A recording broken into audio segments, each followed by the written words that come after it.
जसं आमच्यामध्ये पक्षाध्यक्ष हा आहे प्रमुख, पूर्वी शिवसेना प्रमुख होतं, मी शिवसेना पक्षप्रमुख केलं कारण शिवसेना प्रमुख एकमेव, त्या पलीकडे शिवसेना प्रमुख नाही कोण बोलू शकत आणि ही आमच्या पक्षाची मांडणी आहे.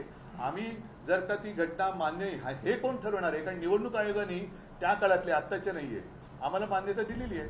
2013 साली जेव्हा मी पहिल्यांदा शिवसेना प्रमुखांच्या नंतर पक्षप्रमुख झालो ती घटना आम्ही दिलेली आहे, 2018ला दिलेली आहे. तर हे कोण टिकोजीराव मध्ये बोलणार आहे? जाऊ द्या, भरत गोगावलेना जरा तरी एक दिवसाचं तरी मंत्रीपद लावेल असं त्याने वाटते, त्याच्यावर तो विषय सोडा, ते सोडा. त्यांचं जॅकेट फुकट झाले, माप बदलायला लागली.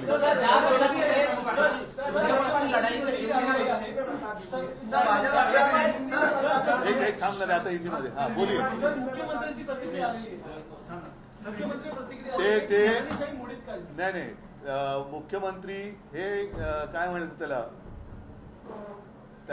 काय शब्द येते, चुकी म्हणजे सुप्रीम कोर्टाने तर त्यांना चुकीचंच ठरवलेलं आहे. त्याच्यामुळे ते त्यांची प्रतिक्रिया ही पण तशीच आहे, केराच्या टोपलीत टाकण्याची. ऐक त्यांना असं वाटत असेल घराणेशाही मोडीत काढली तर त्यांची गुलामशाही सुरू झालेली आहे.